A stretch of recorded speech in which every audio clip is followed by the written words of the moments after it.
नमस्कार, जय हिंद दोस्तों आज हम देखने वाले हैं बिहार पुलिस के लिए इंपॉर्टेंट आपका क्वेश्चन निकाला गया है और ये आपका रोशन सर के द्वारा यानी ज्ञान बिंदु जीएस एकेडमी की तरफ से निकाला गया है। आप यहाँ पे देखेंगे तो आपका जो है ऑल जियोग्राफी एमसीक्यू यानी क्वेश्चन का जो है पूरा जितना भी आपका चैप्टर है पूरा रिवीजन कराया गया है। आपको इसमें जो है आपका 250 क्वेश्चन देखने को मिलेगा, 250 क्वेश्चन है। एक बार आपको चैप्टर दिखाए थे ताकि आपको मालूम चल पाए कितना आपका चैप्टर होने वाला है। जब हम नीचे आएंगे दोस्तों तो नीचे आएंगे तो यहाँ पर आपको दिखा दें कि इसमें जो है आपका लमसम थोड़ा सा आने दीजिए, ब्लर हो रहा है। देखिए इसमें आप देखेंगे तो करीबन 251 आपका जो है क्वेश्चन दिया गया है। 251 चैप्टर है, मतलब 251 क्वेश्चन है। और चैप्टर की बात कर लेते हैं, इसमें चैप्टर कितना तक है एक बार हम चैप्टर के बारे में भी देख लेते हैं ताकि आपको क्लियर हो पाए कि कहाँ तक जो है इसको रिविजन कराया गया है। तो ये रहा आपका चैप्टर, कहाँ गया, एक सेकेंड। तो ये रहा, देखिए आपका चैप्टर नंबर 14 है, जनजाति तक है ना, जनजातियाँ तक जो है दोस्तों आपका इसमें जो है पूरा कराया गया है। तो आप सभी लोगों से उम्मीद करेंगे कि जो आपका 250 क्वेश्चन है आप इसको देख के जाइएगा, इससे बाहर देखिए कोई भी क्वेश्चन नहीं जाएगा। और ये जो आपका 250 क्वेश्चन है पूरा इंपॉर्टेंट है आपके एग्जाम के लिए। और अगर कोई आपसे प्रश्न पूछेगा जियोग्राफी से तो आपका यहाँ से जो है बिल्कुल देखने को क्वेश्चन मिल सकता है। तो चलिए पहला हमारा प्रश्न है, यहाँ से देखेंगे तो लिखा गया है स्रोत भारत भूगोल, जो कि चैप्टर नंबर 1 देखेंगे और ये आपका परिचय है। ठीक है, तो एक एक क्वेश्चन को देखिएगा, लास्ट तक देखिएगा और लास्ट में कमेंट भी करना है कि आपका जियोग्राफी में कितना स्कोर आया है इन 250 क्वेश्चन में से। देखिए पहला हमारा प्रश्न है कि जियोग्राफी शब्द का प्रयोग सर्वप्रथम किसने किया था। तो देखिए सर्वप्रथम थोड़ा सा हम फास्ट करेंगे क्योंकि आपके पास समय भी कम है, रिविजन आपको अधिक करना है और चीज़ें भी आपको एक्स्ट्रा पढ़ना है। ठीक है, तो आप और अच्छे तरीके से तैयारी कीजिए। जियोग्राफी शब्द का प्रयोग सर्वप्रथम किसने किया था, तो इसका उत्तर हो जाएगा इराटोस्थनीज, जो है सही उत्तर हो जाएगा इराटोस्थनीज। अगला प्रश्न है कि विश्व के मानचित्र पर सर्वप्रथम किसने जो है भारत को दर्शाया था। विश्व के मानचित्र पर सर्वप्रथम किसने भारत को दर्शाया था, इसका उत्तर हो जाएगा दूसरे का देखेंगे तो ऑप्शन नंबर बी होगा, टॉलमी जो है सही उत्तर हो जाएगा टॉलमी। आगे बढ़ते हैं, विश्व पर स्थित सबसे छोटा महासागर कौन सा है। पृथ्वी पर स्थित, माफ कीजिएगा, पृथ्वी पर स्थित, तो इसका उत्तर हो जाएगा आर्कटिक महासागर होगा। क्या होगा, आर्कटिक महासागर। अगला कि पृथ्वी के 33.5 डिग्री और 66.5 डिग्री के बीच कौन सा कटिबंध का विस्तार है। तो कौन से कटिबंध का विस्तार है, तो आपका शीतोष्ण कटिबंध होगा। क्या होगा, शीतोष्ण कटिबंध, ऑप्शन नंबर बी होगा। पृथ्वी के केंद्र से विषुवत रेखा को आधार मानकर मापी गई दूरी को डैश कहते हैं, है ना, डैश कहते हैं, तथा इसे मिलाने वाली रेखा को क्या कहते हैं। देखिए मिलाने वाली रेखा को दोस्तों आप देखेंगे तो इसको हम क्या कहते हैं बताइएगा। इसको देखिए हम कहते हैं अक्षांश एवं अक्षांश रेखा कहते हैं। क्या कहते हैं, अक्षांश एवं अक्षांश रेखा कहते हैं। आप इसको अच्छे तरीके से याद रखिएगा। आगे बढ़ते हैं, आगे हमारा प्रश्न है कि हमारा देश भारत का सबसे पूर्वी बिंदु कौन सा है। देखिए सबसे पूर्वी बिंदु की बात करते हैं तो आपका कीबीथू जो है सही हो जाएगा, कीबीथू, ऑप्शन नंबर बी होगा। कर्क रेखा निम्नलिखित में से किन किन राज्यों से नहीं गुजरता है। देखिए कर्क रेखा की बात करते हैं, टोटल आपका 8 राज्य हो जाएगा। अब इसमें पूछ रहा है कि कौन से राज्य से होकर नहीं गुजरता है, तो इसका ऑप्शन नंबर देखेंगे सी, पश्चिम बंगाल और असम से देखिए नहीं गुजरता है। अगला कि भारतीय मानक समय कितने पूर्वी देशांतर पर स्थित है। भारतीय मानक समय जो है कितने पूर्वी देशांतर पर स्थित है, तो आपको 82.5 डिग्री हो जाएगा, ऑप्शन नंबर बी को 82.5 डिग्री। भारत के मुख्य भूमि के समुद्री सीमा की लंबाई कितना किलोमीटर है। दोस्तों कितना किलोमीटर है, तो आपका 7,516 बोल सकते हैं, 7,516 हो जाएगा, किलोमीटर में है। ठीक है, चलिए आगे हमारा प्रश्न है, क्वेश्चन नंबर 10 नंबर देखेंगे। भारत के प्रादेशिक जल सीमा की लंबाई आधार रेखा से कितना दूर तक है। कितना दूर तक है, तो आपका 12 नॉटिकल मील होगा। क्या होगा, 12 नॉटिकल मील, ऑप्शन नंबर ए होगा 12 नॉटिकल मील। पश्चिमी तट पर स्थित कन्याकुमारी से कृष्णा नदी डेल्टा तक को क्या कहा जाता है, इसको क्या कहते हैं। दोस्तों इसको देखेंगे तो हम क्या कहते हैं बताइएगा। देखिए 11 का सही उत्तर देखेंगे तो हो जाएगा, और यहाँ पर देखिए पश्चिमी नहीं, टाइप मिस्टेक है, यहाँ पर पूर्वी कर लीजिएगा, पूर्वी तट पर स्थित। ठीक है, तो ये आपका कोरोमंडल तट होगा। क्या होगा, कोरोमंडल तट। आगे बढ़ते हैं, अंडमान और निकोबार को कौन सा चैनल जो है अलग करता है। ये कौन सा चैनल अलग करता है, तो आपका 10 डिग्री करता है, ऑप्शन नंबर बी होगा 10 डिग्री। भारत से सबसे छोटा सीमा यानी स्थलीय किस देश का लगता है, तो कौन से देश का लगता है, तो ये लगता है अफगानिस्तान। क्या होगा, अफगानिस्तान जो है सही उत्तर होगा अफगानिस्तान।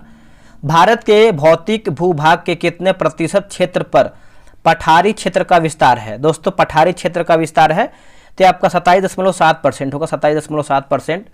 भारत का राष्ट्रीय विरासत पशु कौन सा है?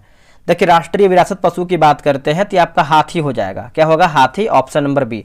अब देखिए चैप्टर नंबर 2 देखेंगे, भूगर्भिक संरचना देखेंगे। ठीक है, अगला है कार्बोनिफेरस युग में पृथ्वी के सभी स्थलखंड आपस में जुड़े हुए थे, जिसे अल्फ्रेड वेगनर ने क्या कहा था? देखिए अल्फ्रेड वेगनर की बात करते हैं तो इसने कहा था पेंजिया कहा था। क्या कहा था? पेंजिया, ऑप्शन नंबर डी हो जाएगा। पृथ्वी निर्माण के क्रम में प्री कैम्ब्रियन महाकल्प में सर्वप्रथम किस पहाड़ का निर्माण हुआ है? तो कौन से पहाड़ का निर्माण हुआ है? तो आर्कियन चट्टान होगा। क्या होगा? आर्कियन चट्टान, ऑप्शन नंबर ए होगा। किस क्रम के चट्टान में कोयला का निर्माण महत्वपूर्ण रूप से हुआ है? किस क्रम के चट्टान में कोयला का निर्माण महत्वपूर्ण रूप से हुआ है? तो इसका उत्तर हो जाएगा गोंडवाना क्रम जो है सही उत्तर हो जाएगा, गोंडवाना क्रम। हिमालय की उत्पत्ति से संबंधित प्लेट विवर्तनिकी का सिद्धांत किसने जो है प्रस्तुत किया है? तो इसका उत्तर हो जाएगा मॉर्गन और आइजैक होगा। क्या होगा? मॉर्गन और आइजैक, ऑप्शन नंबर बी सही उत्तर होगा। आगे बढ़ते हैं कि उत्तर भारत के विशाल मैदानी भाग का निर्माण किस काल में हुआ है? बताइए क्या होगा इसका उत्तर? तो ये आपका हुआ चतुर्थ काल में हुआ है। क्या होगा आंसर? चतुर्थ काल में, ऑप्शन नंबर बी होगा। अब देखिए चैप्टर नंबर 3 दिया गया है भौतिक विभाजन है। क्या है? भौतिक विभाजन, देखिएगा इसको। और आप सभी लोगों से एक चीज बोलेंगे कि जितना भी आप क्वेश्चन देख रहे हैं ध्यान से देखिए और रिवीजन पे फोकस कीजिए। जितना आप रिवीजन करेंगे उतना ही आपको एग्जाम में फायदा मिलेगा। ट्रांस हिमालय में स्थित कौन सी पर्वत श्रेणियां स्थित नहीं है? देखिए स्थित नहीं है तो देखिए अन्नपूर्णा दोस्तों नहीं है, बाकी काराकोरम है, जास्कर श्रेणी है और आपका गॉडविन ऑस्टिन भी शामिल है। आगे बढ़ते हैं कि महान हिमालय में भारत में स्थित सबसे ऊंची चोटी कौन सी है? देखिए सबसे ऊंची चोटी की बात करते हैं तो आपका कंचनजंगा जो है सही उत्तर हो जाएगा, ऑप्शन नंबर बी होगा, कंचनजंगा। वृहत व लघु हिमालय के बीच कई घाटियां स्थित हैं, जिसमें हिमाचल प्रदेश में कौन कौन अवस्थित है? हिमाचल प्रदेश में तो हिमाचल में देखेंगे तो आपका कांगड़ा, लाहुल व स्पीति, ऑप्शन नंबर बी सही उत्तर हो जाएगा। अगला है कि पूर्वांचल हिमालय की कौन सी पहाड़ियां अरुणाचल प्रदेश में स्थित है? अरुणाचल में तो यह आपको देखने को मिलता है डफला, मिरी, अबोर, पटकाई बुक, है ना, ऑप्शन पटकाई बुम होना चाहिए, तो ऑप्शन नंबर देखेंगे तो बी होगा। अगला कि सिडनी बुरार्ड के द्वारा विभाजित हिमालय का कौन सा भाग सतलज और काली नदी के बीच का क्षेत्र है? सतलज और काली नदी के बीच का, तो यह आपका हो जाएगा कुमाऊं हिमालय हो जाएगा, ऑप्शन नंबर सी होगा, कुमाऊं हिमालय। अगला है कि अरुणाचल प्रदेश का प्रमुख दर्रा निम्नलिखित में से कौन कौन है? तो कौन कौन सा है बताइएगा? तो ये हो जाएगा दीफू, बोमडिला, यांगयाप और पांगसाऊ, तो ऑप्शन नंबर सी होगा। पंजाब के मैदान में स्थित रावी और व्यास के दाओब को क्या कहा जाता है? इसको हम क्या कहते हैं? इसको देखेंगे तो हम बारी दोआब कहते हैं। क्या कहते हैं? बारी दोआब, ऑप्शन नंबर ए होगा, बारी दोआब। राजस्थान के मैदान में स्थित प्रमुख स्थलाकृति को क्या कहा जाता है? इसको हम क्या कहते हैं बताइएगा? देखिए इसको जो है हम बालुका स्तूप कहते हैं। क्या कहते हैं? बालुका स्तूप, ऑप्शन नंबर बी। पश्चिमी घाट में कर्नाटक में स्थित प्रमुख पहाड़ी कौन सी है? देखिए प्रमुख पहाड़ी की बात करते हैं पश्चिमी घाट में, तो राइट आंसर जो है 29 का सी होगा, बाबा बुदन, है ना, ऑप्शन नंबर सी होगा। झारखंड में मुख्यतः किस पठार का विस्तार है? झारखंड में मुख्यतः जो है कौन से पठार का विस्तार है? तो छोटा नागपुर का पठार हो जाएगा, ऑप्शन नंबर डी होगा, छोटा नागपुर का पठार। आगे बढ़ते हैं, प्री कैम्ब्रियन काल में उत्पन्न भारत का सबसे प्राचीनतम अवशिष्ट पर्वत कौन सा है? देखिए अवशिष्ट पर्वत की बात करते हैं तो इसका उत्तर हो जाएगा अरावली पर्वत होगा। क्या होगा? अरावली पर्वत, ऑप्शन नंबर डी। भारत के उत्तर पूर्वी पठारी क्षेत्र का प्रमुख पठार कौन सा है? देखिए प्रमुख पठार की बात करते हैं तो ये हो जाएगा कार्बी एंगलोंग पठार होगा, कार्बी एंगलोंग पठार, ऑप्शन नंबर जो है सी सही होगा। आगे बढ़ते हैं, भारत के पश्चिमी तटीय मैदान जो गोवा से मंगलुरु के बीच स्थित है उसे कहते हैं क्या, या फिर उसको हम क्या कहते हैं? उसको देखेंगे तो जो है कन्नड़ तटीय मैदान कहते हैं, कन्नड़ तटीय मैदान, ऑप्शन नंबर सी। पूर्वी भाग में महानदी और कृष्णा के बीच कौन सा तटीय मैदान अवस्थित है? तो कौन सा तटीय मैदान स्थित है? तो ये हो जाएगा उत्तरीय सागर होगा, माफ कीजिएगा, हाँ उत्तरीय सागर, ऑप्शन नंबर बी होगा, उत्तरीय सरकार। एक सेकंड, उत्तरी सरकार लिखा गया है, मिस्टेक हुआ है, उत्तरीय सरकार। उत्तरी अंडमान में स्थित एक प्रमुख द्वीप कौन सा है? तो एक प्रमुख द्वीप की बात करते हैं तो आपका बैरन द्वीप हो जाएगा, ऑप्शन नंबर ए होगा, बैरन द्वीप। हाल ही में 2018 किस द्वीप का एक नया नाम सुभाष चंद्र बोस जो है रखा गया था? बहुत ही बेहतरीन प्रश्न है। यहाँ से क्वेश्चन आ सकता है। तो रॉस द्वीप हो जाएगा, यहाँ पर लिखा गया है रॉस द्वीप। 36 का ऑप्शन नंबर बी दिया गया है। अगला है कि विश्व का सबसे बड़ा नदीय द्वीप कौन सा। देखिए अगर आपको कहीं भी डाउट लगता है कि आपका ये ऑप्शन सही होना चाहिए तो आप कमेंट कर दीजिएगा। वैसे मैंने इसको क्रॉस चेक कर लिया है, जहाँ पर डाउट था मैंने इसको क्लियर कर दिया। अगर बाय द वे का छूट जाता है तो आप कमेंट कीजिएगा, आपको आंसर हम कमेंट बॉक्स में ही दे देंगे। इसका उत्तर हो जाएगा माजुली द्वीप, जो है सही उत्तर हो जाएगा माजुली द्वीप। अब देखिए चैप्टर नंबर 4 देखेंगे, नदियाँ देखेंगे। नदियाँ जिस स्थान से निकलती हैं उस स्थान को क्या कहा जाता है, उसको हम क्या कहते हैं। उसको देखिए उद्गम स्थल कहते हैं। क्या कहते हैं, उद्गम स्थल, ऑप्शन नंबर सी। अफ्रीका महादेश की कौन सी नदी विषुवत रेखा को 2 बार काटती है। देखिए विषुवत रेखा को 2 बार काटती है तो इसका उत्तर हो जाएगा कांगो या फिर जायरे होगा, कांगो या फिर जायरे। सिंधु नदी का उद्गम कहाँ से होता है। देखिए सिंधु नदी का उद्गम आप देखेंगे तो ये होता है मानसरोवर झील से होता है। कहाँ से, मानसरोवर झील से। मंदाकिनी या फिर काली नदी अलकनंदा से कहाँ मिलती है। दोस्तों अलकनंदा से कहाँ मिलती है, तो आपका ऑप्शन नंबर सी होगा रुद्रप्रयाग, जो है सही उत्तर हो जाएगा रुद्रप्रयाग। पश्चिम बंगाल में प्रवेश करने के बाद उसके गंगा के पूर्वी धारा को किस नाम से जाना जाता है। किस नाम से हम इसको जानते हैं, इसको देखेंगे तो हम भागीरथी के नाम से जानते हैं। क्या होगा आंसर, भागीरथी। गंगा व यमुना के संगम पर कौन सा शहर बना हुआ है। गंगा व यमुना के संगम पर कौन सा शहर बना हुआ है, तो शहर हो जाएगा आपका प्रयागराज यानी इलाहाबाद। बिहार का शोक किस नदी को कहा जाता है। ऑप्शन नंबर देखेंगे तो भी हो जाएगा कोसी नदी, क्योंकि ज़्यादातर देखेंगे तो कोसी नदी से ही बिहार में बाढ़ वगैरह आता है। ठीक है। ब्रह्मपुत्र नदी को तिब्बत में क्या कहा जाता है, तो क्या माना जाता है, जो भी है तो यहाँ पे टाइप मिस्टेक कहा जाता है। तो इसका उत्तर हो जाएगा सांगपो होगा। क्या होगा, Tsangpo, option number B. Brahmaputra नदी या फिर कौन राष्ट्रीय जलमार्ग स्थित है, तो इसका आंसर हो जाएगा 46 का ऑप्शन नंबर NW2 हो जाएगा। कौन सी नदी अपने भ्रंश घाटी के लिए प्रसिद्ध है। देखिए अपने भ्रंश घाटी के लिए प्रसिद्ध तो आपका दामोदर होगा। क्या होगा आंसर, ऑप्शन नंबर ए उत्तर हो जाएगा दामोदर। आगे बढ़ते हैं कि छोटा नागपुर की गंगा किस नदी को कहा जाता है। इसका उत्तर हो जाएगा 48 का देखेंगे तो हो जाएगा स्वर्णरेखा, जो है सही उत्तर हो जाएगा ऑप्शन नंबर सी होगा स्वर्णरेखा। भारत के सबसे लंबा बांध हीराकुंड बांध का निर्माण किस नदी पर किया गया है। दोस्तों ये कौन सी नदी पर किया गया है बताइएगा। देखिए 49 का देखेंगे तो हो जाएगा महानदी, जो है option number B Mahanadi. Godavari नदी डेल्टा का निर्माण कहाँ करती है, तो इसका उत्तर क्या हो जाएगा, तो ये आपका आंध्र प्रदेश हो जाएगा। 50 का ऑप्शन नंबर सी होगा आंध्र प्रदेश। अरब सागर में गिरने वाली नदी समूह कौन सी नहीं है। दोस्तों कौन सी इसमें नहीं है, देखिए कृष्णा कावेरी इसमें नहीं है, बल्कि लूनी, साबरमती, नर्मदा, ताप्ती, माही, पेरियार, मांडवी और शरावती होगा। निम्नलिखित में से कौन सी परियोजना चेनाब नदी पर स्थित है। देखिए चेनाब पर स्थित है तो हो जाएगा सलाला, बगलिहार और दुल्हस्ती, ऑप्शन नंबर डी सही होगा। मध्य प्रदेश और गुजरात के बीच कौन सा नदी जल विवाद है, तो कौन सा नदी विवाद जल है, तो देखिए आपका नर्मदा नदी जल विवाद, ऑप्शन नंबर बी। निम्नलिखित युग्मों में से कौन सा कृत्रिम झील का समूह नहीं है, तो देखिए इसमें आपका पूछ रहा है कि नहीं है, तो ऑप्शन नंबर देखेंगे तो आपका उमियल झील एवं लोकटक झील है ना, ऑप्शन नंबर देखेंगे तो डी हो जाएगा। कर्नाटक में शरावती नदी पर कौन सा जलप्रपात है, तो कौन सा जलप्रपात है, तो ये आपका गरसोप्पा जलप्रपात हो जाएगा, ऑप्शन नंबर बी हो गरसोप्पा जलप्रपात। अब देखिए चैप्टर नंबर 5 नंबर देखेंगे, ये आपका मानसून देखेंगे। ठीक है। देखिए भारत की जलवायु किस प्रकार की है, ये जब भारत की जलवायु है ये किस प्रकार की है, तो देखिए इसका उत्तर हो जाएगा 56 का उष्णकटिबंधीय होगा। क्या होगा, उष्णकटिबंधीय, ऑप्शन नंबर ए सही उत्तर हो जाएगा। आगे बढ़ते हैं, अगला हमारा प्रश्न क्या है, आगे बढ़ते हैं कि भारतीय जलवायु को प्रभावित करने वाले कारक कौन कौन हैं, तो कौन कौन है बताइएगा। तो ये हो जाएंगे जैसे अक्षांश होगा, हिमालय होगा और समुद्र तट से दूरी, तो आप बोल सकते हो उपरोक्त सभी हमारा ऑप्शन सही है। भारतीय मानसून को प्रारंभ करने वाली प्रमुख स्थितियां कौन कौन सी हैं, ये जो प्रमुख स्थितियां हैं जैसे निम्न दाब व उच्च दाब, हवा का बहना, निम्न यानी न्यून दाब क्षेत्र में वर्षा, तो उपरोक्त सभी हमारा ऑप्शन सही है। अंतः उष्णकटिबंधीय अभिसरण क्षेत्र में हमेशा कौन सा क्षेत्र जो है बना रहता है, तो हो जाएगा न्यून दाब, जो है सही उत्तर हो जाएगा न्यून दाब। मानसून उत्पत्ति के ज्ञातमक गतिक सिद्धांत को किसने दिया है बताइएगा। देखिए इसका आंसर आप देखेंगे तो आपका 60 का सही ऑप्शन नंबर क्या होगा, तो ये हो जाएगा फ्लोन, जो है सही उत्तर हो जाएगा फ्लोन।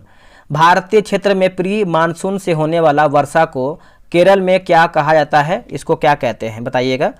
देखिए इसका आंसर आप 61 का देखेंगे तो हो जाएगा आम्रवर्षा जो है सही उत्तर हो जाएगा आम्रवर्षा। भारत में दक्षिण पश्चिम मानसून का यानी दक्षिण पश्चिम मानसून कब जो है प्रवेश करता है, तो ये कब प्रवेश करता है, तो आपका 1 जून जो है सही उत्तर हो जाएगा, ऑप्शन नंबर ए उत्तर हो जाएगा 1 जून। अगला है कि पश्चिमी घाट के पूर्वी क्षेत्र में अति न्यून वर्षा होती है, उस क्षेत्र को क्या कहा जाता है बताइएगा, उस क्षेत्र को क्या कहते हैं, उसको जो है हम वृष्टि छाया क्षेत्र कहते हैं, वृष्टि छाया क्षेत्र। दक्षिण पश्चिम मानसून जब पश्चिम घाट है ना पश्चिमी घाट से टकराती है तो वह किस दर्रे से होकर आगे बढ़ जाती है, तो दर्रा कौन सा है, तो ये आपका पाल घाट दर्रा हो जाएगा, ऑप्शन नंबर बी होगा पाल घाट दर्रा। अगला है गंगा के मैदान में दक्षिण पश्चिम मानसून से होने वाले वर्षा को कौन प्रभावित करता है, दोस्तों कौन प्रभावित करता है, तो ये करता है जिसके गारो खासी जयंतियाँ, तो आप बोल सकते हैं उपरोक्त हमारा जो है सभी ऑप्शन सही है। भारतीय क्षेत्र के ऊपर दिसंबर से सूर्य की स्थिति क्या होती है, इसका उत्तर हो जाएगा दक्षिणायन जो है सही उत्तर हो जाएगा, ऑप्शन नंबर सी होगा दक्षिणायन। अगला कि भारत में लौटता हुआ मानसून स्थल खंड से आता है, अंततः इसमें आर्द्रता क्या होती है, तो आर्द्रता में देखेंगे तो कमी होती है, ऑप्शन नंबर जो है 67 का ये उत्तर हो जाएगा कमी। भारतीय क्षेत्र में लौटते हुए मानसून से लगभग कितना प्रतिशत होता है, लगभग कितना प्रतिशत होता है, तो 13% हो जाएगा, ऑप्शन नंबर सी होगा 13%।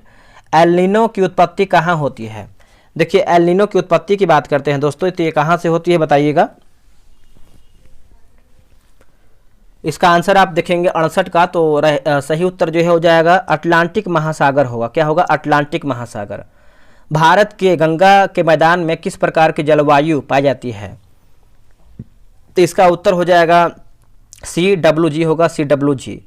उत्तर पूर्वी मानसून से सबसे अधिक वर्षा प्राप्त करने वाला राज्य कौन सा है, तो सबसे अधिक वर्षा की बात करते हैं तो तमिलनाडु हो जाएगा, ऑप्शन नंबर डी होगा तमिलनाडु। अब यहाँ पे देखिए चैप्टर नंबर 6 देखेंगे और 6 में आपका है भारत का मृदा यानी मिट्टी हम देखेंगे। देखिए मृदा के अध्ययन करने वाले विज्ञान को क्या कहा जाता है, इसको क्या कहते हैं बताइएगा। देखिए इसको हम जो है पेडोलॉजी कहते हैं, ऑप्शन नंबर सी होगा पेडोलॉजी। मृदा परिच्छेदिका में मृदा निर्माण की प्रथम अवस्था कौन सी है, देखिए प्रथम अवस्था की बात करते हैं तो संसर्ग सस्तर ग हो जाएगा, ऑप्शन नंबर सी हो जाएगा। तो इसका देख लेते हैं। देखिए भारत के मिट्टी में मुख्यतः 4 प्रकार की जो है पाई जाती है, कौन कौन सा है देख लेते हैं। देखिए जब इसका आंसर देखेंगे तो इसमें जलोढ़ मिट्टी कितने प्रतिशत जो है भाग पर है, तो 74 का आंसर देखेंगे तो हो जाएगा 40% हो जाएगा, ऑप्शन नंबर ए होगा 40%। पुरानी जलोढ़ मृदा को क्या कहा जाता है, इसको देखिए हम खादर कहते हैं, ऑप्शन नंबर बी होगा खादर। जलोढ़ मृदा में सर्वाधिक मात्रा में होने वाला खनिज पाया जाता है, इसका उत्तर हो जाएगा पोटास हो जाएगा, ऑप्शन नंबर बी उत्तर हो जाएगा, क्या होगा पोटास। आगे बढ़ते हैं। भारत में काली मिट्टी किस क्षेत्र में प्रधान रूप से जो है पाया जाता है, प्रधान रूप से, तो यह आपका हो जाएगा दक्कन के पहाड़ी क्षेत्र होगा, ऑप्शन नंबर डी और दक्कन के पहाड़ी क्षेत्र। लाल पीली मिट्टी की अम्लीयता को दूर करने के लिए किसका जो है प्रयोग किया जाता है, तो किसका प्रयोग होता है, तो आपका चूना का प्रयोग होता है, ऑप्शन नंबर ए होगा चूना का। अगला कि भारत का वह क्षेत्र जहां तापमान और वर्षा अधिक होती है वहां कैसी मिट्टी जो है पाई जाती है, तो मिट्टी की बात करते हैं तो लेटराइट मिट्टी हो जाएगा, ऑप्शन नंबर ए उत्तर हो जाएगा लेटराइट मिट्टी। किस मृदा को प्रायः अपॉड मृदा जो है कहा जाता है, अपॉड मृदा, देखिए इसका आंसर हो जाएगा पर्वतीय मिट्टी जो है सही उत्तर हो जाएगा पर्वतीय मिट्टी। लवणीय मृदा में किस खनिज की मात्रा जो है अधिक होती है लवणीय मिट्टी में, तो देखिए इसका उत्तर 81 का देखेंगे तो ऑल यानी सोडियम पोटेशियम और मैग्नीशियम, सभी हमारा ऑप्शन सही है। उर्वरक 16 से 20 18 NPK है ना, 16 20 18 में पोटेशियम की मात्रा कितनी होती है, तो पोटेशियम की मात्रा देखेंगे तो आपका 18% होता है, ऑप्शन नंबर सी। दलहनों में नाइट्रोजन स्थिरीकरण के लिए आवश्यक क्या है, देखिए आवश्यक की बात करते हैं तो 83 का ऑप्शन नंबर सी होगा मोली बजेनम है ना, तो ऑप्शन नंबर सी होगा। कीट बख्शी पौधे किस मृदा में उगते हैं, उसमें कमी रहती है किस चीज़ की, तो कमी की बात करते हैं तो नाइट्रोजन की कमी रहती है, ऑप्शन नंबर बी होगा नाइट्रोजन। पर्वतीय मृदा की प्रकृति कैसी होती है, देखिए पर्वतीय मृदा की जो प्रकृति होती है वो आपका अम्लीय होती है, कैसी अम्लीय। बाजरा एवं ज्वार के लिए सर्वाधिक उपयुक्त मिट्टी कौन सी है? देखिए सर्वाधिक उपयुक्त मिट्टी की बात करते हैं तो ये आपका मरुस्थलीय हो जाएगा, ऑप्शन नंबर बी होगा मरुस्थलीय।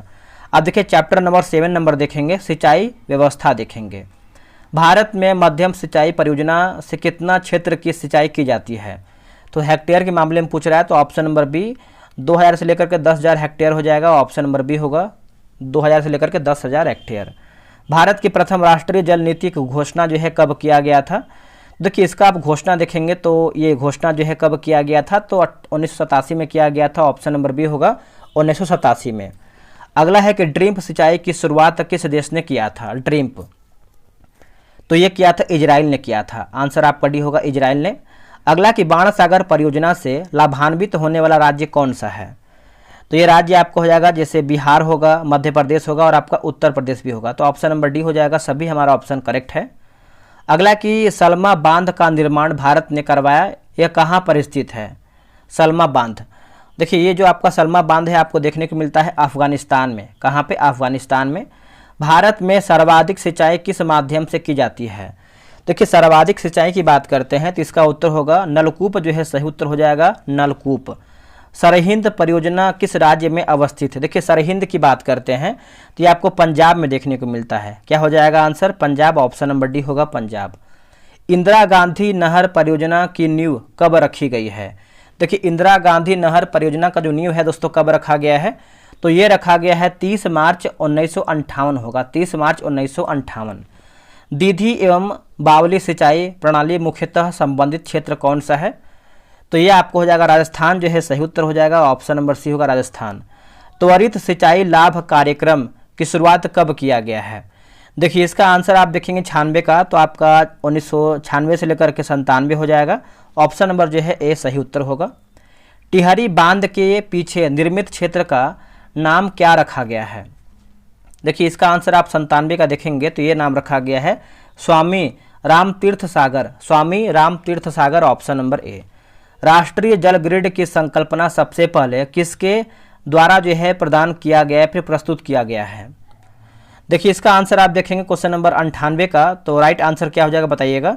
98 का हो जाएगा राम मनोहर लोहिया होगा, क्या होगा? Ram Manohar Lohia, option number B होगा राम मनोहर लोहिया। भारत में सर्वाधिक सिंचाई विस्तार प्रतिशत वाला राज्य कौन सा है? तो देखिए इसका उत्तर देखेंगे तो ऑप्शन नंबर बी होगा पंजाब, जो है सही उत्तर हो जाएगा पंजाब। दक्षिण भारत में सिंचाई व्यवस्था का जनक किसे माना जाता है? किसे मानते हैं दोस्तों? तो ये हम मानते हैं बेयर्ड स्मिथ को मानते हैं। किसको? बेयर्ड स्मिथ को, आप याद रखिएगा, ऑप्शन नंबर बी होगा बेयर्ड स्मिथ। अगला है कि सुरंगम किस राज्य की पारंपरिक सिंचाई प्रणाली है? बताइए इसका उत्तर क्या होगा? देखिए इसका आंसर देखेंगे तो हो जाएगा केरल, जो है सही उत्तर हो जाएगा, ऑप्शन नंबर डी हो जाएगा केरल। अगला हमारा प्रश्न है कि सुरंग किस राज्य की पारंपरिक, है ना, पारंपरिक सिंचाई प्रणाली है? देखिए इसका आंसर आप देखेंगे तो 101 का सही उत्तर हो जाएगा, ऑप्शन नंबर डी केरला, जो है सही उत्तर हो जाएगा केरला। अब यहाँ पर देखिए चैप्टर नंबर हम अध्याय बोल सकते हैं 8 या फिर चैप्टर नंबर 8 बोल सकते हैं, कृषि व पशुपालन देखेंगे हम, ठीक है। अगला कि वैसी फसल जिसकी बुआई अक्टूबर नवंबर में हो तथा कटाई मार्च अप्रैल में क्या कहलाती है, उसको हम क्या कहते हैं? ये रहा आपके सामने ऑप्शन, बताइए। यहाँ से हमेशा एग्जाम प्रश्न पूछता है, तो इसका उत्तर हो जाएगा रबी फसल बोलते हैं इसको, क्या कहते हैं? रबी फसल। किसी एक भूमि पर एक फसल की वर्ष में उत्पादन की बारबरता क्या कहलाती है? इसका उत्तर हो जाएगा सस्य गहनता, ऑप्शन नंबर सी होगा सस्य गहनता। जैविक कृषि का जनक किसे माना जाता है? देखिए जैविक कृषि का जनक जो है दोस्तों देखेंगे तो अल्बर्ट हावर्ड को मानते हैं, Albert Howard, option number B होगा अल्बर्ट हावर्ड। भारत में हरित क्रांति आने के बाद कहां पर विस्तृत खेती का जो है प्रचलन तेजी से बढ़ा था? इसका उत्तर हो जाएगा पंजाब व हरियाणा होगा, पंजाब व हरियाणा। स्थानांतरित कृषि को उड़ीसा में क्या कहा जाता है? इसको क्या कहते हैं बताइएगा? देखिए इसको दोस्तों हम देखेंगे तो छठे का ऑप्शन नंबर सी होगा कोमान, ब्रिंगा और पामाडीबा कहते हैं, ऑप्शन नंबर सी होगा। अंगूर के उत्पादन को क्या कहा जाता है? क्या कहा जाता है बताइएगा? देखिए अंगूर के उत्पादन को दोस्तों हम क्या कहते हैं बताइएगा? तो बीटी कल्चर कहते हैं, क्या कहते हैं? बीटी कल्चर, ऑप्शन नंबर ए। राष्ट्रीय चावल अनुसंधान केंद्र कहाँ स्थित है? राष्ट्रीय चावल अनुसंधान केंद्र की बात करते हैं तो ये आपको कटक में है। कहाँ पे? Cuttack, option number B. चावल किस प्रकार का खरीफ फसल है? चावल किस प्रकार का खरीफ फसल है? तो ये आपका है उष्णकटिबंधीय हो जाएगा। क्या होगा? उष्णकटिबंधीय। निम्नलिखित में से गेहूं की प्रमुख किस्म कौन कौन सी है? देखिए गेहूं की प्रमुख किस्म की बात कर लेते हैं तो राइट हो जाएगा आपका जैसे राज 377, अर्जुन, कल्याण, सोना। तो आप बोल सकते हैं ऑप्शन हमारा डी यानी सभी हमारा सही है। भारत में सबसे ज़्यादा गेहूं का उत्पादन कौन सा राज्य करता है? गेहूं का उत्पादन देखेंगे तो यह हमारा उत्तर प्रदेश करता है। ऑप्शन नंबर बी होगा यूपी। सर्वाधिक सिंचाई वाला फसल कौन सा है? तो राइट आंसर हो जाएगा गन्ना हो जाएगा। ऑप्शन नंबर डी हो जाएगा गन्ना। चाय में कौन सा पदार्थ पाया जाता है? चाय में देखिए, चाय में देखेंगे तो हम देखने को मिलते हैं, मतलब चाय में थीन हो जाएगा और क्या होता है? कॉफ़ी में क्या होता है? कॉफ़ी में देखेंगे तो कैफीन हो जाएगा। आगे हमारा प्रश्न है कॉफ़ी कहवा का सबसे ज़्यादा उत्पादन कौन करता है? तो सबसे अधिक कौन करता है? तो ब्राज़ील करता है। क्या होगा आंसर? ब्राज़ील। जूट के उत्पादन के लिए किस प्रकार की मिट्टी की आवश्यकता पड़ती है ना? आवश्यकता पड़ती है, बताइए। तो 15 का आंसर हो जाएगा दोमट मिट्टी जो है सही उत्तर हो जाएगा, दोमट मिट्टी। अगला है कि विश्व का एकमात्र देश कौन सा है जो मूंगा रेशम का उत्पादन करता है? देखिए मूंगा रेशम का उत्पादन करता है तो अपना भारत हो जाएगा। क्या होगा? अपना भारत। निम्नलिखित में से नगदी फसल की प्रमुख उदाहरण कौन सा है? देखिए नगदी फसल की बात कर लेते हैं तो चलिए इसका ऑप्शन देखते हैं। क्या है इसका ऑप्शन? इसका उत्तर हो जाएगा ऑप्शन नंबर डी होगा सभी। जैसे तंबाकू दिया गया है और क्या है दोस्तों, इसमें तंबाकू है, उसके बाद चाय है और कॉफ़ी। चाय, कॉफ़ी, तंबाकू है ना। तो आप याद रखिएगा ऑप्शन नंबर डी हो जाएगा चाय, कॉफ़ी, तंबाकू। भारत में हरित क्रांति का जनक किसे माना जाता है? तो देखिए भारत में देखेंगे तो एम एस स्वामीनाथन को मानते हैं और विश्व की बात करते हैं नॉर्मन बोरलॉग को जानते हैं। श्वेत क्रांति से भारत का कौन सा क्षेत्र जो है सर्वाधिक लाभान्वित रहा है? तो इसका आंसर क्या हो जाएगा? जनक कौन है श्वेत क्रांति के? वर्गीज कुरियन हो जाएंगे। और इसका आंसर क्या हो जाएगा 19 का? उत्तरी क्षेत्र जो है सही उत्तर हो जाएगा, उत्तरीय क्षेत्र। नदी जोड़ो योजना के लिए कौन सी क्रांति लाई गई है? तो कौन सी क्रांति लाई गई है? तो ऑप्शन नंबर बी होगा अमृत क्रांति होगा। क्या होगा? अमृत क्रांति। निम्नलिखित में से कौन गाय की प्रमुख किस्म है? तो नस्ल के बारे में पूछ रहा है गाय का। तो देखिए 21 का आंसर देखेंगे तो हो जाएगा 21 का। ऑप्शन नंबर डी होगा जैसे साहिवाल व राठी, गिर व मालवी, नागौरी व अंगोल। अब देखिए चैप्टर नंबर 9 देखेंगे और ये आपका खनिज है ना, याद रखिएगा। भारत में किस क्षेत्र को भारतीय खनिज का हृदय स्थल जो है कहा जाता है? हृदय स्थल। तो हम किसको कहते हैं? तो ये कहते हैं उत्तर पूर्वी पेटी को कहते हैं, उत्तर पूर्वी पेटी को। भारत के उत्तर पूर्वी भाग में देश का लगभग कितना प्रतिशत खनिज संसाधन लौह अयस्क पाया जाता है? तो इसका उत्तर हो जाएगा 84%। ऑप्शन नंबर सी होगा 84%। अगला है कि मैग्नीज का उपयोग कांच, शुष्क बैटरी, जंगरोधी इस्पात बनाने में किया जाता है। इसका शीर्ष उत्पादक राज्य कौन सा है? देखिए शीर्ष उत्पादक राज्य की बात करते हैं तो एमपी यानी मध्य प्रदेश। ऑप्शन नंबर ए होगा मध्य प्रदेश। भारत में तांबा के अयस्क का सबसे बड़ा भंडार कहाँ है? तो देखिए सबसे बड़ा भंडार की बात करते हैं तो ये आपका एमपी यानी मध्य प्रदेश हो जाएगा। ऑप्शन नंबर सी होगा एमपी। अगला कि सीसा किस अयस्क से प्राप्त होता है? सीसा तो ये प्राप्त होता है गैलेना से। ऑप्शन नंबर डी होगा गैलेना हो जाएगा। भारत में बॉक्साइट का शीर्ष उत्पादक राज्य कौन सा है? भारत में बॉक्साइट का शीर्ष उत्पादक राज्य कौन सा है? तो ये आपका ओडिशा है दोस्तों। क्या होगा? ओडिशा। किस धातु का उपयोग प्रमुख या फिर मुख्य रूप से इलेक्ट्रो प्लेटिंग, फोटोग्राफी आदि में किया जाता है? तो 28 का आंसर देखेंगे तो हो जाएगा चांदी जो है सही उत्तर हो जाएगा चांदी। Option number B. निम्नलिखित में से कौन समूह एक गैर धात्विक खनिज है? इनमें से हमारा कौन समूह एक गैर धात्विक खनिज है? तो देखिए इसका आंसर 29 का देखेंगे तो हो जाएगा जैसे अभ्रक व चूना पत्थर, डोलोमाइट व एस्बेस्टस, जिप्सम, हीरा व संगमरमर। तो ऑप्शन नंबर डी हो जाएगा सभी। भारत में माइका यानी अभ्रक का शीर्ष उत्पादक राज्य कौन सा है? अभ्रक यानी माइका का। तो देखिए ये आपको हो जाएगा आंध्र प्रदेश जो है सही उत्तर हो जाएगा आंध्र प्रदेश। अगला है कि चूना पत्थर में सिलिका, एल्यूमिनियम, फास्फोरस, सल्फर पाया जाता है। इसका शीर्ष उत्पादन कौन करता है? तो शीर्ष उत्पादन की बात करते हैं तो आपका एमपी यानी मध्य प्रदेश करता है। कौन करता है? Madhya Pradesh. Option number B. Bharat में कौन सा राज्य है जो एस्बेस्टस का 95% अकेले उत्पादन या फिर उत्पाद करता है? इसका उत्तर हो जाएगा राजस्थान करता है, ऑप्शन नंबर डी होगा राजस्थान। निम्नलिखित में से कौन कैल्शियम हाइड्रेटेड सल्फेट का एक उदाहरण है? इसका उत्तर हो जाएगा जिप्सम हो जाएगा दोस्तों। क्या हो जाएगा? जिप्सम, ऑप्शन नंबर बी होगा। ऊर्जा संरक्षण के रूप में परंपरागत ऊर्जा के उदाहरण है। देखिए परंपरागत ऊर्जा के एक उदाहरण क्या है? तो ये हो जाएगा सभी, जैसे लकड़ी होगा, कोयला होगा और गैस भी इसमें शामिल है। भारत में गोंडवाना कालीन और तृतीयक युगीन कोयला के निक्षेप तेलंगाना के किस नदी घाटी क्षेत्र में मिलते हैं? तो इसका आंसर 35 का देखेंगे तो हो जाएगा गोदावरी नदी घाटी होगा, ऑप्शन नंबर सी होगा गोदावरी नदी घाटी।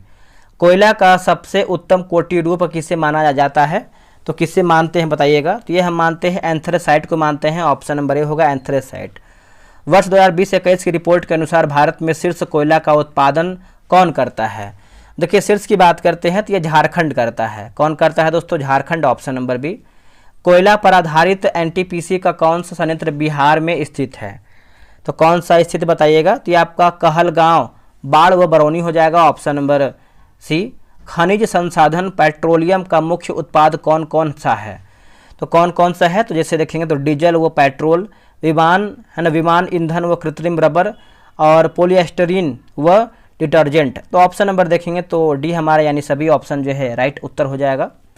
भारत का सबसे बड़ा तेल शोधक कारखाना कौन सा है? देखिए तेल शोधक की बात करते हैं तो ऑप्शन नंबर सी होगा जामनगर जो है सही उत्तर हो जाएगा, जामनगर। भारत में प्राकृतिक गैस का अधिकतम भंडार कहाँ मौजूद है? कहाँ मौजूद है? तो ये आपका पूर्वी अपतट हो जाएगा। क्या होगा? पूर्वी अपतट। भारत में सबसे ज़्यादा सौर ऊर्जा का उत्पादन कौन सा राज्य करता है 2024 के अनुसार? तो देखिए इसका उत्तर हो जाएगा 42 का, ऑप्शन नंबर डी राजस्थान करता है। कौन करता है? राजस्थान। भारत में अपस्थित टनकपुर जलविद्युत केंद्र किस राज्य में स्थित है?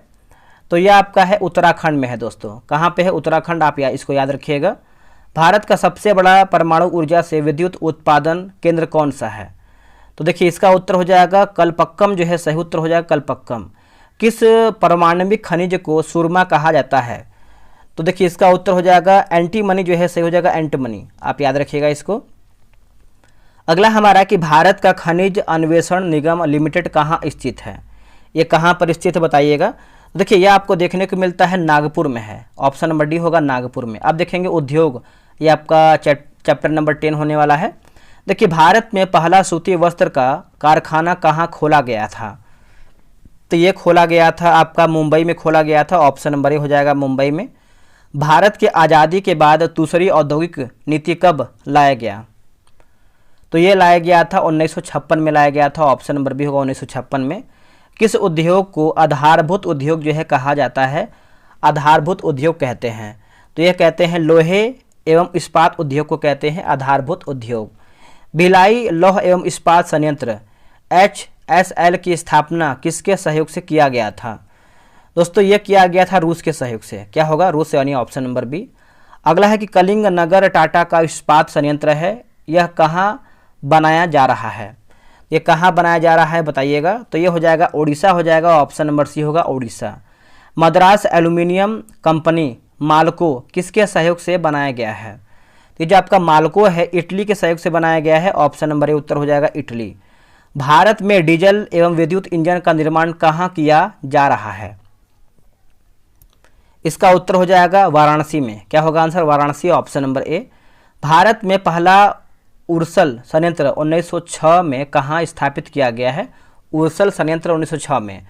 तो ये किया गया है रानीपेट, ऑप्शन नंबर बी हो जाएगा रानीपेट। भारत का पहला सफलतम कागज उद्योग कहाँ स्थापित किया गया है? सफलतम कागज उद्योग भारत का पहला, तो ये किया गया है बालीगंज में, ऑप्शन नंबर बी बालीगंज।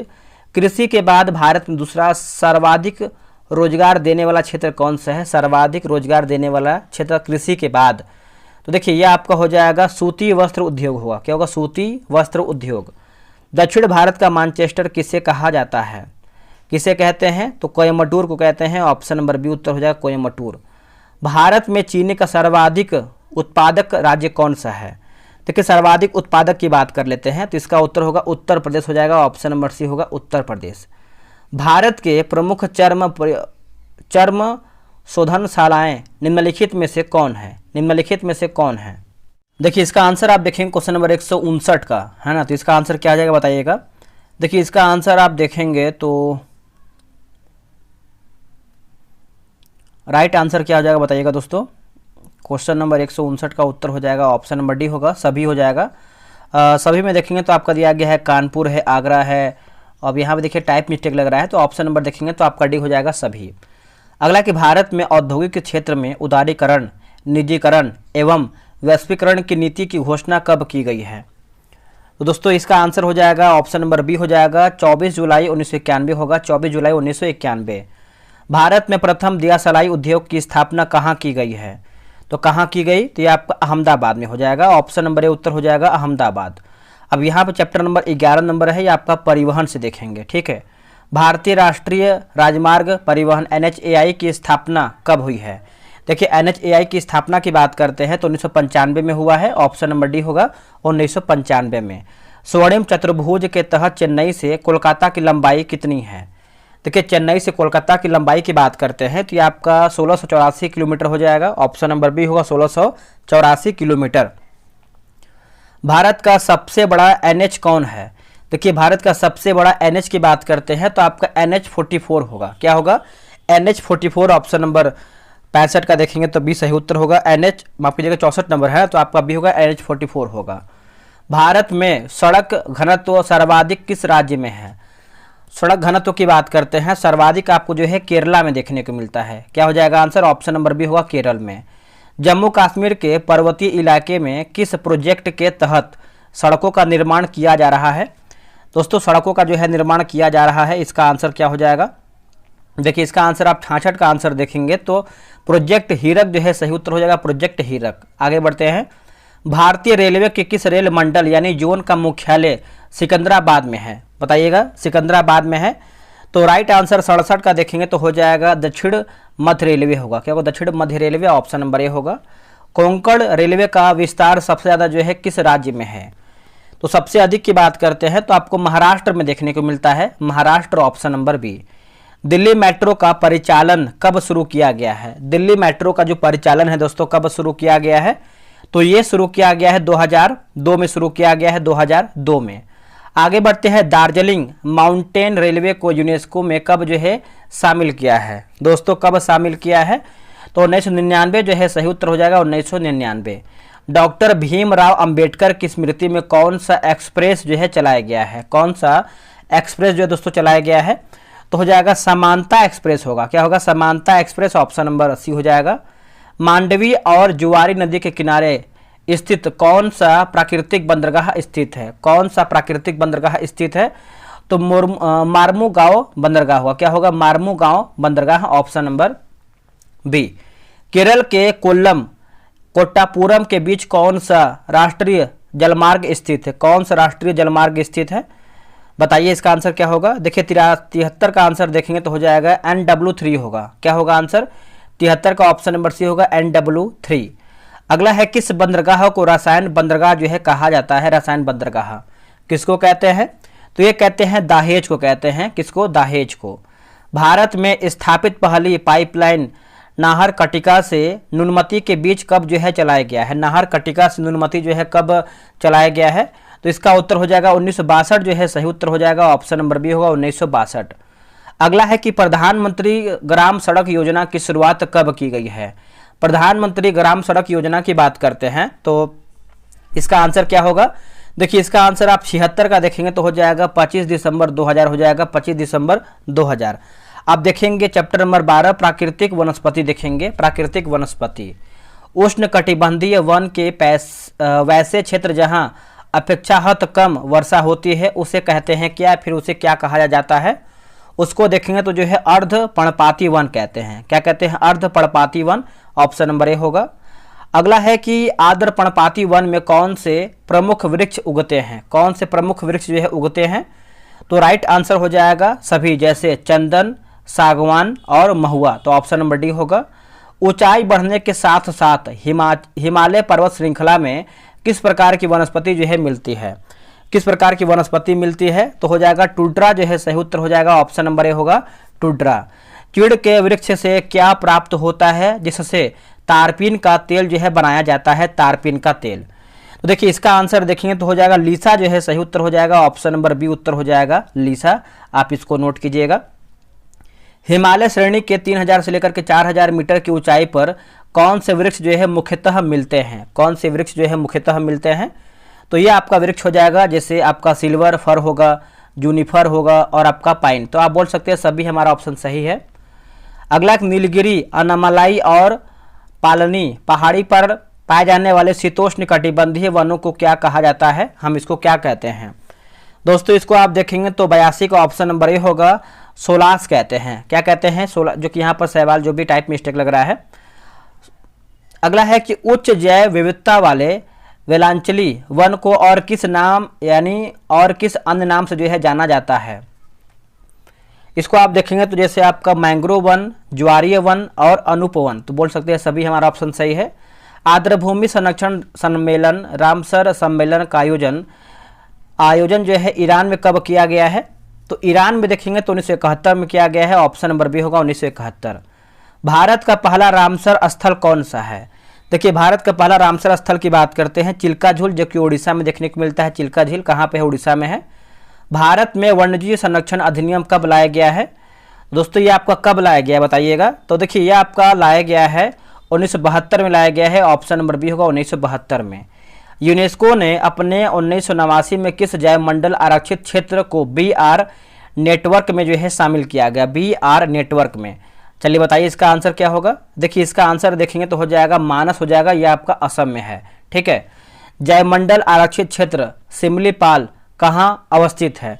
देखिए सिमलीपाल आप सभी को पता ही होगा, इसका उत्तर हो जाएगा ओडिशा में है। कहाँ पे है? ओडिशा में है। वन्य जीव सुरक्षा के लिए प्रोजेक्ट टाइगर कब जो है लाया गया है? Project tiger. तो इसका आंसर आप 89 का देखेंगे तो हो जाएगा 1973 हो जाएगा, ऑप्शन नंबर बी होगा 1973 में। अरुणाचल प्रदेश में कौन सा नेशनल पार्क स्थित है? बताइएगा अरुणाचल प्रदेश में इनमें से कौन सा हमारा नेशनल पार्क जो है अवस्थित है? तो नामदफा है। कौन सा है? काजीरंगा असम हो जाएगा, मानस भी असम में है, और सुल्तानपुर कहाँ पे बताइएगा नेशनल पार्क कहाँ पे है? निम्नलिखित वन्यजीव अभ्यारण्य जो कि वाइल्ड लाइफ सेंचुरी में कौन जो है तमिलनाडु में स्थित है?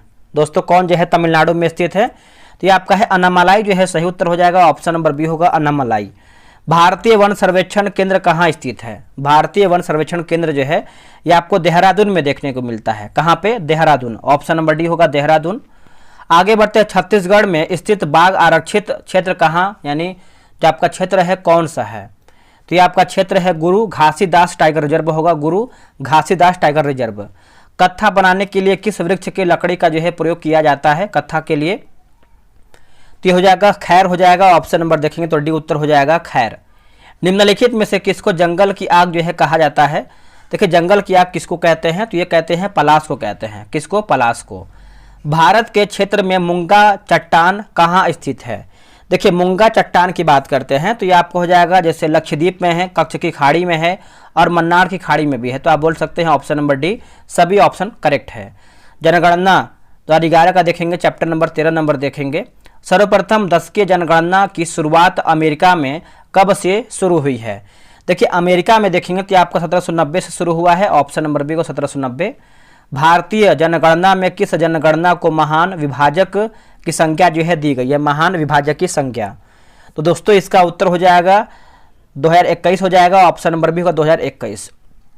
भारत सरकार ने पहली राष्ट्रीय जनसंख्या नीति की घोषणा जो है कब की है? देखिए आप इसका घोषणा देखेंगे तो राइट आंसर जो है 99 का ऑप्शन नंबर सी होगा, 1976 जो है सही होगा 1976। राष्ट्रीय जनगणना 2011 के अनुसार भारत में पुरुषों की संख्या कितना प्रतिशत है?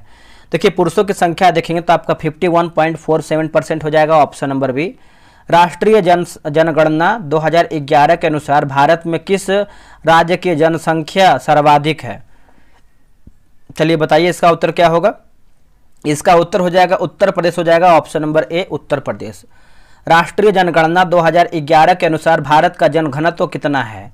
देखिए भारत के जनघनत्व की बात करते हैं तो ये आपका 382 है। कितना है? 382। राष्ट्रीय जनगणना 2011 के अनुसार भारतीय महिलाओं की साक्षरता दर कितनी है? देखिए भारतीय महिलाओं की साक्षरता दर की बात करते हैं तो ये आपका 65.46% हो जाएगा, ऑप्शन नंबर सी होगा। आगे बढ़ते हैं कि राष्ट्रीय जनगणना 2011 के अनुसार सर्वाधिक साक्षरता वाला राज्य कौन सा है। तो सर्वाधिक में आपका देखिए केरला हो जाएगा, ऑप्शन नंबर बी केरल, और सबसे कम में आपका बिहार है। राष्ट्रीय जनगणना 2011 के अनुसार भारत का लिंगानुपात कितना है। देखिए लिंगानुपात के मामले में देखेंगे तो 943 हो जाएगा, ऑप्शन नंबर बी 943। राष्ट्रीय जनगणना 2011 के अनुसार किस यूटी का लिंगानुपात सर्वाधिक किसका है। तो सर्वाधिक की बात करते हैं तो हो जाएगा Puducherry, option number B Puducherry होगा। राष्ट्रीय जनगणना 2011 के अनुसार भारत की दशकीय वृद्धि कितना रहा है। तो ये रहा है आपका 17.7%, ऑप्शन नंबर सी होगा 17.7। राष्ट्रीय जनगणना 2011 के अनुसार सर्वाधिक दशकीय वृद्धि वाला राज्य कौन सा है, सर्वाधिक। तो ये हो जाएगा मेघालय जो है, सही उत्तर हो जाएगा, ऑप्शन नंबर ए होगा मेघालय। राष्ट्रीय जनगणना 2011 के अनुसार भारत का शिशु लिंगानुपात कितना है। देखिए शिशु लिंगानुपात की बात कर लेते हैं तो इसका उत्तर क्या होगा, आपका 919 जो है सही उत्तर हो जाएगा, 919। राष्ट्रीय जनगणना 2011 के अनुसार भारत में सर्वाधिक शिशु लिंगानुपात किस राज्य का है। सर्वाधिक की बात करते हैं तो आपका अरुणाचल प्रदेश का है, ऑप्शन नंबर डी होगा, अरुणाचल प्रदेश का है। राष्ट्रीय जनगणना 2011 के अनुसार भारत का शिशु मृत्यु दर कितना है। देखिए शिशु मृत्यु दर की बात करते हैं दोस्तों, तो 11 का सही आंसर क्या हो जाएगा बताइएगा, 32 हो जाएगा, ऑप्शन नंबर बी होगा 32। राष्ट्रीय जनगणना 2011 के अनुसार न्यूनतम शिशु मृत्यु दर वाला राज्य कौन सा है। तो न्यूनतम में आप देखेंगे तो इसका आंसर जो है 12 का क्या हो जाएगा बताइएगा, 12 का हो जाएगा केरल जो है, सही उत्तर हो जाएगा केरल। राष्ट्रीय जनगणना 2011 के अनुसार भारत की कुल जनसंख्या में अनुसूचित जाति यानी एससी की आबादी कितना है। देखिए एससी की आबादी देखेंगे तो आपका 16.6%, ऑप्शन नंबर ए सही उत्तर होगा। राष्ट्रीय जनगणना 2011 के अनुसार किस राज्य में सर्वाधिक संख्या में अनुसूचित जाति निवास करती है। चलिए बताइए इसका आंसर क्या होगा। देखिए इसका आंसर आप देखेंगे 14 का, तो option number B Uttar Pradesh जो है सही उत्तर हो जाएगा, उत्तर प्रदेश। राष्ट्रीय जनगणना 2011 के अनुसार भारत की कुल आबादी का कितना प्रतिशत आबादी अनुसूचित जनजाति है। तो देखिए इसका उत्तर हो जाएगा 8.6% हो जाएगा, ऑप्शन नंबर बी होगा। राष्ट्रीय जनगणना 2011 के अनुसार सर्वाधिक अनुसूचित जनजाति प्रतिशत में किस राज्य में जो है निवास करती है। तो यह करती है उत्तर प्रदेश में। क्या होगा answer, Uttar Pradesh, option number ए। 2011 की जनगणना के दौरान धार्मिक जानकारी है ना, जानकारियां की गणना की गई है। इस रिपोर्ट के अनुसार सर्वाधिक लोग किस धर्म को मानते हैं। तो ये करीबन देखेंगे तो हिंदू हो जाएंगे, ऑप्शन नंबर बी। अगला है कि राष्ट्रीय जनगणना 2011 की जनगणना का आदर्श वाक्य क्या है। तो हो जाएगा हमारी जनगणना हमारा भविष्य, हमारी जनगणना हमारा भविष्य, ऑप्शन नंबर सी हो जाएगा। राष्ट्रीय जनगणना 2011 के समय मुख्य जनगणना आयुक्त कौन थे। तो मुख्य की बात करते हैं तो माफ कीजिएगा डी सी चंद्रमौली। भारत में जनगणना कराने का दायित्व किस मंत्रालय पर रहता है। तो इसका उत्तर हो जाएगा गृह मंत्रालय, ऑप्शन नंबर बी होगा गृह मंत्रालय। महानगर की संज्ञा उसे दी जाती है जिसकी आबादी कितनी होती है। देखिए आबादी की बात करते हैं 10 लाख या उससे अधिक होगा, 10 लाख या उससे अधिक। अब देखिए जनजातियां की बात करते हैं, चैप्टर नंबर 14 पढ़ेंगे जनजातीय। भारतीय संविधान किस अनुच्छेद में अनुसूचित जनजाति की चर्चा की गई है। इसका उत्तर होगा अनुच्छेद 342 हो जाएगा, ऑप्शन नंबर बी हो जाएगा। B.S. गुहा ने भारतीय प्रजातियों को कितने वर्गों में विभाजित किया है। तो कितने वर्गों में किया है। तो देखिए निग्रो व प्रोटो ऑस्ट्रेलाइड, मंगोलाइड व अल्पाइन, भूमध्य सागरीय व नार्डिक। तो आप बोल सकते हैं सभी हमारा ऑप्शन सही है। सर्वप्रथम किसने जनजातियों के लिए आदिवासी शब्द का जो है प्रयोग किया है, आदिवासी शब्द का। तो इसका उत्तर हो जाएगा ठक्कर बप्पा जो है, ऑप्शन नंबर ए हो जाएगा ठक्कर बप्पा। आगे बढ़ते हैं। अगला हमारा प्रश्न है कि भारत में निवास करने वाले सबसे बड़े जनजाति समूह कौन सा है। देखिए सबसे बड़ी जनजाति समूह की बात करते हैं तो भील हो जाएगा, ऑप्शन नंबर बी भील। कौन सी आदिवासी समुदाय दीपावली को शोक के रूप में मनाती है। दीपावली को शोक के रूप में मनाती है, इसका उत्तर हो जाएगा थारू होगा। क्या होगा, थारू। भारतीय की सबसे बड़ी जनजाति समुदाय भील का संबंध किससे है। देखिए भील का संबंध देखेंगे तो हो जाएगा प्रोटो ऑस्ट्रेलाइड होगा। क्या होगा, proto Australoid, option number B होगा। भूत प्रेत तथा जादू टोना में सर्वाधिक विश्वास किस जनजाति का रहता है। सर्वाधिक की बात करते हैं तो आपका गोंड का रहता है। किसका? गोंड का। निम्नलिखित में से किस जनजाति का संबंध राजपूत घराना से है? राजपूत घराना से है तो आपका बुक्सा हो जाएगा, जो कि पश्चिम बंगाल में है। निम्नलिखित में से कौन जनजाति बिहार से संबंधित है? तो बिहार से देखेंगे, देखिए संथाल और तोरवार, गोंड, थारू, उराव, कोल, बिरहोर, कोरब और कोरा। तो बोल सकते हैं सभी हमारा जो है सही उत्तर हो जाएगा। निम्नलिखित में से कौन से जनजाति का संबंध मेघालय से है? अब देखिए मेघालय से आप देखेंगे तो राइट आंसर जो है 31 का ऑप्शन नंबर डी होगा। जैसे गारो खासी जयंतियाँ, गारो और खासी जयंती, मिकिर, भोई, तो बोल सकते हैं सभी है। आप चैप्टर नंबर 15 पढ़ेंगे, आपदा एवं उनका प्रबंधन। भारत के अत्यधिक भूकंप से जोखिम यानी तीव्रता 9 या अधिक वाले क्षेत्र में कौन कौन राज्य आते हैं? तो कौन कौन राज्य आते हैं बताइएगा। तो देखिए आपका उत्तरी पूर्वी राज्य व हिमाचल प्रदेश आता है, उत्तर बिहार व जम्मू कश्मीर आता है, कच्छ का रण व फिर उत्तराखंड आता है। तो आप बोल सकते हैं सभी हमारा ऑप्शन करेक्ट हो जाएगा। उष्ण कटिबंधीय चक्रवात एक उग्र मौसम तंत्र है जो किस अक्षांश के बीच में आता है? तो यह आपका आता है 30 डिग्री उत्तर और 30 डिग्री दक्षिण। तो ऑप्शन नंबर बी होगा। राष्ट्रीय बाढ़ आयोग ने भारत के कितने भूमि को बाढ़ प्रभावित क्षेत्र जो है घोषित किया है? इसका उत्तर हो जाएगा 4 crore hectare, option number B. Bhopal gas त्रासदी में कौन सा गैस जो है उत्सर्जन हुआ है? तो इसका उत्तर हो जाएगा 35 का मिथाइल आइसोसाइनाइट हो जाएगा, ऑप्शन नंबर ए सही उत्तर होगा। आपदा प्रबंधन और निवारण की 3 अवस्थाएं निम्नलिखित में से कौन सा है? निम्नलिखित में से देखेंगे तो हो जाएगा जैसे आपदा से पहले, आपदा के समय और आपदा के पश्चात। तो ऑप्शन नंबर डी सभी हमारा सही है। राष्ट्रीय आपदा प्रतिक्रिया बल एनडीआरएफ की स्थापना कब की गई है? देखिए एनडीआरएफ की स्थापना देखेंगे 2006 में किया गया है, ऑप्शन नंबर सी होगा। भारतीय मौसम वेधशाला कहाँ पर स्थित है? भारतीय मौसम वेधशाला की बात करते हैं तो ये आपको देखने को मिलता है कहाँ पे बताइएगा? तो पुणे में, टाइप मिस्टेक है, पुणे आप इसको बना लीजिए, ठीक है। भारत के लगभग कितने प्रतिशत, यहाँ भी देखिए टाइप मिस्टेक है, प्रतिशत बनाइएगा, प्रतिशत क्षेत्र पर विभिन्न प्रबलताओं के भूकंपों का जो है खतरा बना रहता है? तो हो जाएगा 54%, ऑप्शन नंबर डी। भारत में राष्ट्रीय बाढ़ नियंत्रण कार्यक्रम की शुरुआत कब किया गया है? तो ये किया गया है 1954 में किया गया है, ऑप्शन नंबर देखेंगे तो भी हो जाएगा 1954 में। आगे है कि मरुभूमि विकास कार्यक्रम कब से चलाया जा रहा है? तो इसका आंसर देखेंगे तो 41 का ऑप्शन नंबर सी, 77 हो जाएगा, ऑप्शन नंबर सी होगा। आखिरी चैप्टर हमारा चैप्टर नंबर 16 है, राज्य और केंद्र शासित प्रदेश, ठीक है। चलिए पूरा देखिएगा। बिहार राज्य का गठन कब हुआ है? इसका गठन की बात करते हैं तो 22 मार्च 1922। मैकमोहन रेखा चीन के तिब्बत स्वायत्त क्षेत्र और भारत के किस राज्य के बीच में है? तो देखिए इसका आंसर हो जाएगा अरुणाचल प्रदेश हो जाएगा, ऑप्शन नंबर बी होगा, अरुणाचल प्रदेश। नागालैंड की अंतर्राष्ट्रीय सीमा किस राष्ट्र से लगती है? तो किस राष्ट्र से लगती है? तो हो जाएगा म्यांमार से। सिक्किम को भारतीय क्षेत्र में कब जो है शामिल किया गया है? तो ये शामिल किया गया 1975 में, ऑप्शन नंबर बी होगा 1975, याद रखिएगा सभी लोग। आगे बढ़ते हैं कि उत्तर प्रदेश में लोकसभा की कुल सीटें कितना है? तो लोकसभा की सीट आप सभी को पता ही होगा, आप लोगों ने आंसर कर दिया होगा, 80 टोटल सीट है। मिजोरम का कितना लंबा सीमा स्थल बांग्लादेश से लगा हुआ है? तो ये हो जाएगा 443 किलोमीटर, ऑप्शन नंबर सी उत्तर हो जाएगा। तमिलनाडु की सीमा किन राज्यों से लगता है या फिर लगती है? उत्तर हो जाएगा केरल, कर्नाटक और आंध्र प्रदेश। महाराष्ट्र का कुल क्षेत्रफल कितना है? तो महाराष्ट्र का जो कुल क्षेत्रफल है 3,07,713 किलोमीटर हो जाएगा, यानी 13 वर्ग किलोमीटर है। तेलंगाना की स्थापना कब हुई है? तो इसका स्थापना जो है 2 जून 2014 को हुआ है, 2 जून 2014 का जो है इसका स्थापना हुआ है। भारत का कौन कौन क्षेत्र चीन के साथ विवादित क्षेत्र में है, यानी विवादित स्थिति में है?